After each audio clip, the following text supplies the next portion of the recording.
Verse 8 says, "But Zacchaeus stood up and said to the Lord, 'Look, Lord, here and now I give half of my possessions to the poor, and if I've cheated anybody out of anything, I will pay back 4 times the amount.'"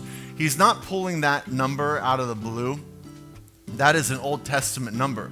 So if you go back into the Old Testament and you stole something, there were all these rules that told you exactly what to do. So if you stole something and you left and you go, "Nah, I feel bad about it," and you bring it back. You have this conviction, you bring it back.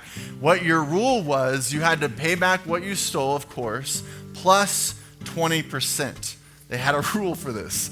If you stole something and you got caught, you're just a bad thief at this point. You got caught doing it, you'd have to pay back what you owe plus 50%.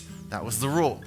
But if you stole something and it died, so this is an agrarian society, we're talking about livestock most of the time, but if it died or if it was grain, it burned up, whatever you stole is gone, then you had to pay it back times 4. So 4 times the amount you'd have to pay back if it died.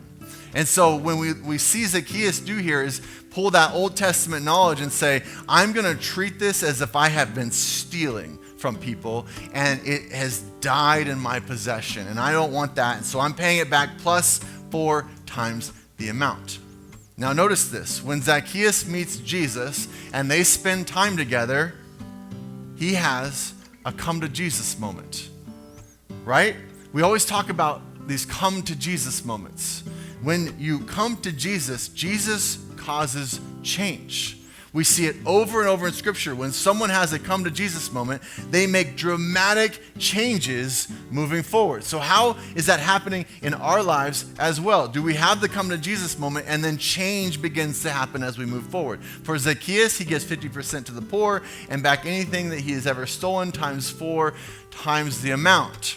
So just to put that into perspective, it would be like reading the Bible and seeing tithing messages everywhere and going, okay, I realize I need to be tithing, but I'm not just going to tithe moving forward.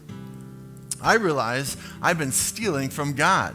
So I'm going to go backwards, and I'm going to go back every time I didn't tithe. This is getting scary, right? Every time I didn't tithe, and I'm going to figure out what that number is, and I'm going to times it by 4 and give it. Now you're understanding what Zacchaeus is doing here. Life change is action. It's dramatic. I know. But that is what happens over and over when people spend time with Jesus.